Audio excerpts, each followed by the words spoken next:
Bonjour à tous et bienvenue sur la chaîne. On se retrouve aujourd'hui pour le taroscope du mois de septembre pour les béliers, ascendant bélier et lune en bélier. Ceci est un tirage général, donc s'il ne résonne pas avec votre situation, je vous invite à consulter les taroscopes de votre signe ascendant et celui de votre signe lunaire afin d'avoir plus d'informations. Alors comme d'habitude, j'ai fait un premier tirage général en 3 cartes avec le tarot de Marseille, puis j'ai complété avec une autre carte issue d'un autre jeu pour votre situation sentimentale. Donc on va commencer tout de suite avec la première carte que j'ai tirée pour vous, il s'agit de la carte de la force. Et avec la carte de la force, il y a l'idée de mener une certaine forme de combat ou de prendre une situation à bras le corps, de surmonter un obstacle ou un défi. C'est une carte qui vous invite également à vous affirmer, à faire entendre votre voix et à ne pas vous laisser votre conduite par quiconque. Il y a un peu l'idée de ne pas se laisser marcher sur les pieds. Voilà. Avec la carte de la force, vous êtes pour certains poussés à l'expression et à la communication. On vous dit qu'il faut faire entendre, comme je l'ai dit, votre voix. Donc il y a des choses comme ça que peut-être vous gardez en vous et qui doivent être exprimées verbalement. Vous devez dire les choses. En seconde position, j'ai tiré pour vous la carte du chariot qui va nous parler de réussite. C'est une carte qui nous parle aussi de succès vis-à-vis d'une situation. Et bien souvent, même si c'est pas toujours le cas, mais bien souvent il s'agit plutôt d'un succès sur le plan matériel ou financier. Donc on pourrait parler effectivement ici d'une progression vis-à-vis de votre situation professionnelle ou financière, par exemple d'une promotion. Avec le chariot, on a aussi l'idée d'un mouvement qui pourrait concrètement se traduire par exemple, un déplacement, un déménagement, un voyage. Ça peut être aussi le départ ou bien l'arrivée d'une personne dans votre vie. Ça peut être un changement de direction ou d'orientation professionnelle. Donc voilà, c'est tout ce qui va être lié en fait de près ou de loin au mouvement. Pour certains aussi, avec cette carte, il y a beaucoup d'apparences autour de vous et dans votre vie, et on vous encourage à lever un peu le voile des apparences, à voir au-delà des apparences, et on pourrait peut-être aussi vous demander pour certains de voir les gens pour ce qu'ils sont, et non pas pour ce qu'ils ont, ou alors pas pour ce qu'ils ont l'air d'être. En fait, il y a l'idée que peut-être vous ne voyez pas les gens tels qu'ils sont vraiment, et vous ne voyez pas vraiment ce que les gens vous apportent. Vous êtes vraiment soit dans le déni, ou soit vous vous arrêtez à l'apparence, mais vous n'allez pas voir au-delà, en fait. Voilà. Pour certains aussi, il pourrait y avoir l'idée peut-être de démasquer quelque chose ou quelqu'un.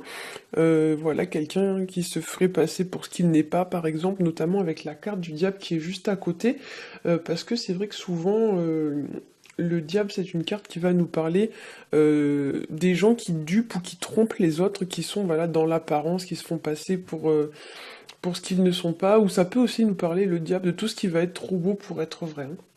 La carte du diable, ça nous parle aussi d'attachement.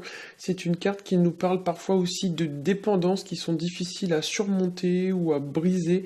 Il y a l'idée un peu avec cette carte qu'une situation ou qu'une personne vous tient comme si vous n'étiez pas vraiment libre de vos mouvements, vous n'êtes pas libre de faire ce que vous voulez comme vous le voulez. Vous êtes retenu, vous êtes attaché par quelque chose ou par quelqu'un. Et il y a aussi l'idée d'une situation peut-être pour certains qui vous pèse ou qui vous tire entre guillemets vers le bas. Et cette carte peut aussi vous indiquer un peu l'idée de faire du tri dans vos relations, comme si certaines ne menaient à rien, ou alors qu'elles vous pompaient plus d'énergie, de temps, etc., qu'autre chose. Voilà. Le diable, ça peut représenter aussi tout ce qui nous fait peur, ou tout ce qui nous empêche d'avancer au regard de notre situation, avec l'idée qu'on doit réussir à s'en détacher pour pouvoir progresser, pour pouvoir avancer.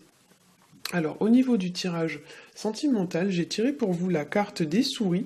Et la carte des souris, c'est une carte qui va nous parler d'une situation ou encore d'une relation qui s'étiole, qui se dégrade, qui se meurt à petit feu progressivement. Il y a ici l'idée qu'un jour, la petite corde, enfin c'est pas vraiment une corde sur cette carte, mais le petit morceau de tissu, en fait, un jour, à force d'être grignoté par les souris, il va finir par lâcher, hein.